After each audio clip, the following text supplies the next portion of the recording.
Hello बेटा, good evening. क्या हाल चाल है? आज हम लोग जो है साइंस के आपके साइंस का ये चैप्टर नंबर 2 पढ़ेंगे, कंपोनेंट ऑफ फूड। ओके, तो बिल्कुल ध्यान से देख लो, इसमें क्या क्या चीज़ें मैं बता रहा हूँ, एक्सप्लेन कर रहा हूँ। देखो, फूड हम पढ़ ही चुके हैं। फूड में मतलब हम लोग क्या खाते हैं, क्या चीज़ें होती हैं, ठीक है। उसके इंग्रेडिएंट भी पढ़ चुके हैं, उसमें क्या क्या पड़ता है। बट आज हम लोग पढ़ेंगे फूड कंपोनेंट्स क्या होते हैं, यानी फूड के अंदर ऐसी क्या क्या चीज़ें होती हैं जिसको खाने से हमारी बॉडी एकदम फिट रहती है, ठीक है। तो बॉडी को फिट करने के लिए हर चीज़ ज़रूरत होती है। विटामिन ज़रूरत होती है, कार्बोहाइड्रेट ज़रूरत होती है, और फैट्स की ज़रूरत होती है, प्रोटीन्स होता है, मिनरल्स होते हैं।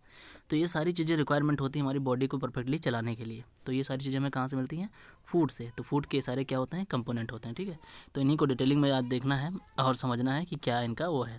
तो देखिए, यहाँ पे आपको ये छोटे छोटे एक्सपेरिमेंट है, एक्टिविटीज़, ये ज़रूर आप पढ़ लेना। एक्टिविटीज़ से आपका एक्सपीरियंस और आपका जो नॉलेज है वो बहुत बढ़ता है, ठीक है। तो एक्टिविटी आप ज़रूर करें अपने मन से। तो ये एक्टिविटी जो आपको दिख रही है, इस एक्टिविटी को देख लो ध्यान से। Our meals usually have at least one item made for some kind of grain.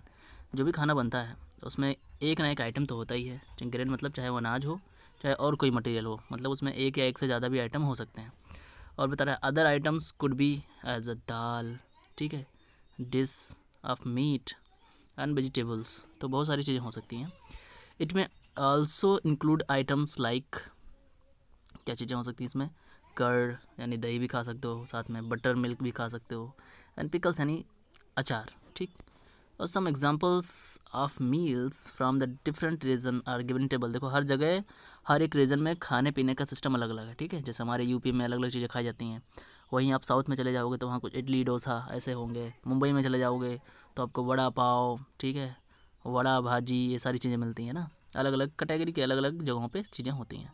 तो वही है, यहाँ पे दे रखा है कि आप ये देख सकते हो, पूरा टेबल उन्होंने बनाया है। तो sometimes we have we not really have all this variety in our meals. कभी कभी सारा का सारा खाना जो होता है उसमें सारी चीज़ें अवेलेबल नहीं होती हैं, ठीक है। मतलब सारी चीज़ें नहीं होती हमारे पास, कुछ चीज़ें होती हैं, कुछ चीज़ें नहीं होती हैं।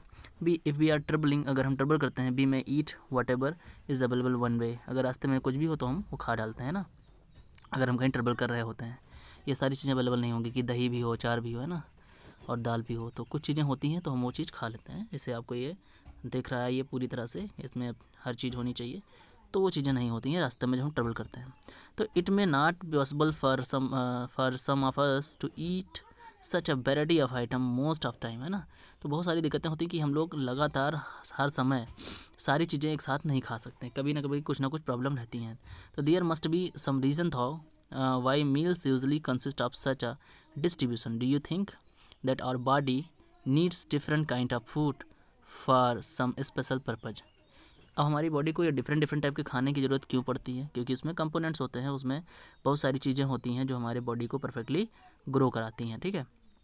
तो ये आप देख सकते हो, यहाँ पे पंजाब की बात की गई। पंजाब में मक्की यानी कॉर्न की रोटी, राजमा, ठीक है, सरसों साग, कर्ड घी, ये सारी चीज़ें होती हैं। आंध्रा में राइस, ये सब होते हैं, है ना। तो ऐसे ऐसे अलग अलग रीजन में अलग अलग चीज़ें होती हैं। ऐसे हमारे यूपी में यहाँ भर सकते हो कि यूपी में दाल चावल जो भी एक्स्ट्रा चीज़ें होती हैं तो ये फिल कर देना। तो एक्टिविटी होती है। ऐसे ही बहुत सारे स्टेट हैं, सब स्टेट में आप गूगल पे सर्च करके देख सकते हो, जान सकते हो कि हर एक स्टेट में या हर एक कंट्री टू देख लो अगर, तो वह जो फूड अब वैरायटी है वो चेंज रहती है ना। Ingredient contain some component that needed your body, these in nutrient. हमारी बॉडी को परफेक्टली ग्रो कराने के लिए जिसकी ज़रूरत होती है वो न्यूट्रिएंट्स कहलाते हैं, ओके। इसमें क्या क्या चीज़ें होती हैं बिल्कुल डिटेल में समझिए। इसमें होती हैं carbohydrate, proteins, fats, vitamins and minerals. ये सारी चीज़ें हमारी बॉडी को परफेक्टली ग्रो कराती हैं। इसके अलावा हमारे खाने में और क्या होना चाहिए? फाइबर्स होने चाहिए, वाटर होने चाहिए, ठीक है, तब बॉडी परफेक्टली काम करती है। तो ये सारी चीज़ें होती हैं। अब इसमें देखिए, यहाँ पे आगे वन बाय वन सबका टेस्ट किया गया है। तो पहले कार्बोहाइड्रेट की बात की गई है। कार्बोहाइड्रेट क्या होता है, कार्बोहाइड्रेट मेनली कहाँ से मिलता है? तो बस ये है। अब अलग अलग टेस्ट है, इन टेस्ट को हमें ज़्यादा नहीं पढ़ना है। ये बस आपको क्या करना है, सीधे पहुंचना है अपने पॉइंट पे। और ये देखिए, जो ये टेबल बनी हुई है, इस टेबल को ध्यान से आपको रट्टा मारना है कि ये सारी चीज़ें दिख रही हैं आपको, sugar cane, papaya, potato, sweet potato, wheat, rice, bajra, mango, melon and maize, ये सारी चीज़ें इसमें सब में क्या है? सब के सब में कार्बोहाइड्रेट है, ओके। तो आपको पता होना चाहिए कि इसमें कार्बोहाइड्रेट, तो ये चीज़ें आप खाएंगे तो कार्बोहाइड्रेट आपको मिलेगा इन सब चीज़ों से, क्लियर। फिर वहीं बात करते हैं, अगर हम यहाँ पे नीचे देखते हैं, ये आपको दिख रहा होगा कि फर्स्ट पॉइंट में जो ऊपर दिख रहा है, ये soybean oil, mustard oil, sunflower, coconut oil, nuts, टिल्स, ग्राउंड नट्स, ये सारी चीज़ें क्या होती हैं, इन सब में फ़ैट पाया जाता है। ओके, ऐसे जस्ट नीचे आप देखोगे कि ये सारी चीज़ें दिख रही हैं, जिसमें आप देख रहे हो एनिमल से जो मिलती हैं, मीट, घी, milk, butter, cream, fish, egg, ये सब क्या होते हैं, ये इसमें भी फैट ही होता है, लेकिन ये किससे मिलता है, एनिमल से। ऊपर किससे मिलता था, वो प्लांट से मिलता था, वो भी फैट का ही पार्ट है, लेकिन ये प्लांट से मिलता है। तो ये आपको पता होना चाहिए, ठीक है। तो फैट के बारे में पता चल गया, फैट कहाँ से मिलता है। ऐसे आप देखेंगे यहाँ पे कि ये सारी चीज़ें दे रखेंगे लगातार।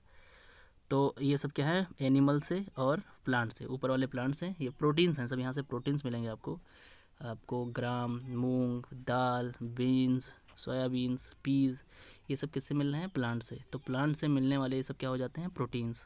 तो ये सब प्रोटीन मिल रहे हैं किससे, प्लांट से, ठीक। ये आपको लिख लेना है, एक रूट बना लेना है और नोट्स रेडी करना है, ठीक है। सेकंड, आपको ये जो एनिमल से मिल रहे हैं, milk, fish, meat, paneer, egg, इसमें क्या होता है, फैट तो होता ही था, और यहाँ पे आपको प्रोटीन भी मिलेगा। क्लियर। तो ये चीज़ आपको पता होना चाहिए। इसके अलावा आप यहाँ विटामिन देखेंगे तो vitamin C, vitamin A, vitamin B सब अलग अलग हैं। तो ये आपको ध्यान होना चाहिए कि विटामिन ए में, विटामिन बी में, और नीचे जो दे रखा है विटामिन सी में क्या क्या चीज़ें हम खाएं ताकि हमको ये सारे विटामिन मिलें। इसके अलावा विटामिन डी के लिए हम क्या यूज़ करें ताकि विटामिन डी मिले, ठीक। तो इससे हमारी बॉडी परफेक्टली काम करती है। ओके, तो ये सारी चीज़ें हो गई, हमें पता चल गया कि कौन सी चीज़ कहाँ मिलती है। उसके अलावा दो चीज़ और था, वाटर और डाइटरी फाइबर। तो वाटर तो आप सब समझते हैं, बात आती है डाइटरी फाइबर्स क्या होते हैं, ठीक है। तो डाइटरी फाइबर्स के लिए हमें देखो ज़्यादा कुछ नहीं, बस क्या है, ग्रीन वेजिटेबल, ये आपको जहाँ दिख रहा है, जैसे कि हम लोग सलाद वगैरह खाते हैं, ठीक है, उसको रफेज़ में यूज़ किया था, वैसे हम फाइबर को मोस्टली एक नाम और देते हैं, बोलते हैं रफेज़, ठीक है। रफेज़ क्या होता है, जो कि हमारे खाने में ज़्यादातर बस क्या होते हैं, होल ग्रेन्स होते हैं, pulses, potato, fresh fruit, vegetables, ठीक है, ये सब रफेज़ होते हैं, ठीक है। तो रफेज़ हमें खाना चाहिए। तो इससे क्या होता है कि does not provide may any nutrient to our body but it is an essential component of our body food and adds to its bulk and this helps our body get rid of undigest food. अगर खाना आपका पचता नहीं है तो आप roughage dietary fibre का use करते हो तो आपका खाना आसानी से पचता है।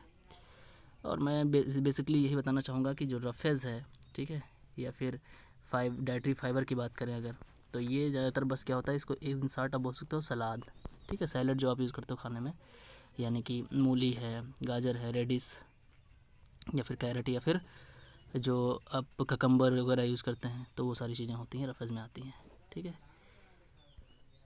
तो ये सारी चीज़ें हो गई। और तो हम लोग और देख लेते हैं इसमें ख़ास बात क्या थी इस चैप्टर को लेकर के। तो उसमें हमने हर चीज़ देखी। विटामिन ए को एक्टिविटी, छोटी छोटी एक्टिविटीज़ हैं कि हमें जानना होगा कि फ़ैट जो होता है, ये टेस्ट फॉर फैट लिखा हुआ है, अब इसके ऊपर है दूसरा टेस्ट फॉर प्रोटीन लिखा हुआ है, इसके जस्ट ऊपर है टेस्ट फॉर कार्बोहाइड्रेट था, ये था टेस्ट फॉर स्टार्च था, है ना, स्टार्च जो है कार्बोहाइड्रेट ही होता है। तो ये सारी चीज़ें लिखी हुई हैं। ये टेस्ट फॉर मतलब क्या है कि इनको खाने से या फिर इनको ना खाने से हमारी बॉडी में क्या इफ़ेक्ट पड़ता है, ठीक है। तो ये सारी चीज़ें हमको टच में होनी चाहिए। इनकी कमी से बीमारी कौन सी हो सकती है। तो ये देखिए बेसिकली यहाँ पे ये जो टेबल आपको दिख रहा है ये बहुत इंपॉर्टेंट टेबल है, जो आपको दिख रहा है साफ साफ कि यहाँ से क्या चीज़ें हो सकती हैं, क्या प्रॉब्लम हो सकती हैं। देखो विटामिन दे रखा है A B C D, calcium, iodine, इन सब की कमी से ये लिखा है डिसऑर्डर या फिर डिफिशियंसी डिजीज़। अगर कमी हो जाए तो कौन सी बीमारी होगी, लॉस ऑफ विज़न होगा, विटामिन ए की कमी से आप देख नहीं पाओगे। सिम्टम्स क्या होगा कि आपको पुअर विज़न, कम दिखेगा, ठीक है। शाम के टाइम पे जो होता है ना, डच को रतौंधी बोला जाता है, बेरी बेरी होता है, वीक ऑफ मसल्स, यानी आपकी मसल्स कमज़ोर हो जाएंगी, एनर्जी आपके पास कम हो जाएगी। स्कर्पी रोग होता है, उसमें आपके जो होंठ होते हैं वो फटने लगते हैं, या हील्स जो फटने लगते हैं, मतलब कि कहीं पे जो आपका ये बस मोस्टली कोई भी स्किन जो फटने लगती है वो स्कर्बी होता है, विटामिन सी की कमी से हो जाता है, ठीक है। रिकेट्स में क्या होता है, बोन बहुत सॉफ्ट और कमज़ोर और टेढ़ी मेढ़ी हो जाती हैं विटामिन डी की कमी से। तो ऐसा ही है, कैल्शियम की कमी होगी तो दांत टूटना स्टार्ट हो जाएंगे, हड्डी कमज़ोर पड़ जाएगी। आयोडीन कमी होगी तो घोंघा निकल आएगा गले में, गर्दन में मोटा मोटा सा, ठीक है। एनीमिया कमी होगी तो वीकनेस होगी, कमज़ोरी होगी। तो ये पूरा टेबल आपको एकदम से याद होना चाहिए, ठीक है। तो ये सारी चीज़ें हो गई इस चैप्टर में, और कुछ खास नहीं है, ठीक है। और जो बची कुछ चीज़ें हैं वो मैं जब टेस्ट लूँगा तो वहाँ पे इंक्लूड कर लूँगा, ठीक। तो बाकी ये बचता है बैलेंस डाइट, यानी कि बराबर से खाना खाओ। हमारे खाने में हर एक चीज़ होना चाहिए, रफेज़ होना चाहिए, वाटर होना चाहिए, ठीक है। और जितने भी हमने बताया कि प्रोटीन्स होना चाहिए, विटामिन्स होना चाहिए और कार्बोहाइड्रेट होना चाहिए, फ़ैट होना चाहिए, मिनरल्स होना चाहिए, यानी खाने में हमारे पास अगर ये सारी चीज़ें हैं तो उसको बैलेंस डाइट कहा जाता है। क्लियर। अब फिर बात करते हैं डिफिशिएंसी डिजीज़, मतलब कि जब किसी चीज़ की कमी होती है उससे जो बीमारी होती है उसको डिफिशिएंसी डिजीज़ कहा जाता है। वो तो अपने पीछे देख लिया पूरा टेबल। यहाँ पे एक टर्म लिखा है ओबेसिटी। ओबेसिटी सीधा मतलब है मोटापा। ठीक है। तो ये सारी चीज़ें हो गई और फिर चैप्टर के लास्ट में जो वर्ड्स यूज़ हुए हैं हम लोग उसे रिपीट कर लेते हैं फटाक से। बैलेंस डाइट, वही चीज़, खाने में हर चीज़ हो बैलेंस डाइट। बेरी रोग, विटामिन B1 की कमी से बेरी डिजीज़ हो जाता है। कार्बोहाइड्रेट देख सकते हो, एनर्जी, जो एनर्जी होती है, फैट मोटापा, मिनरल्स होते हैं, ठीक है, न्यूट्रिएंट्स आपको पता ही है खाने में, प्रोटीन्स पता ही हो गया, रफेज पता ही हो गया। इसका भी स्टार्च जो होता है, स्टार्च बेसिकली जो मीठी चीज़ होती है वो स्टार्च होता है। ठीक है। तो स्टार्च वही है, स्टार्च एक तरह से कार्बोहाइड्रेट का ही पार्ट है। विटामिन्स पता ही होगा, सारे विटामिन्स हैं। ओके, तो चैप्टर फिनिश हो गया है। आप अच्छे से इसको ओके कर लो और इसका हम टेस्ट जल्दी से लेने वाले हैं, लेकिन इसको आपको पढ़ना ही पढ़ना है। इसका एक्सरसाइज आपको करना है जो आपको दिख रहा है यहाँ। आप पहले चैप्टर का एक्सरसाइज भी कर चुके हो, उसका टेस्ट मुझे जो, हाँ मतलब उसका मैं टेस्ट लेने वाला हूँ, लेकिन पहले आप उसका पूरा एक्सरसाइज का सोल्यूशन हमें भेज दीजिए। ठीक है, फर्स्ट चैप्टर का। और फर्स्ट के बाद सेकंड का यही काम है आपका, ये होमवर्क है आपका कि फर्स्ट ओके करके फिर सेकंड चैप्टर का ये पूरा एक्सरसाइज जो आपको दिख रहा है करके भेजें। और कोई क्वेश्चन आपको समझ में ना आए तो मैं उसको बता दूँ, फिर उसके बाद आपका इस चैप्टर का भी एक फाइनल टेस्ट होगा। ठीक है, तो यही सिस्टम रहेगा कि चैप्टर जैसे फिनिश होगा वैसे आपका टेस्ट होगा। ओके, चलो मिलते हैं नेक्स्ट।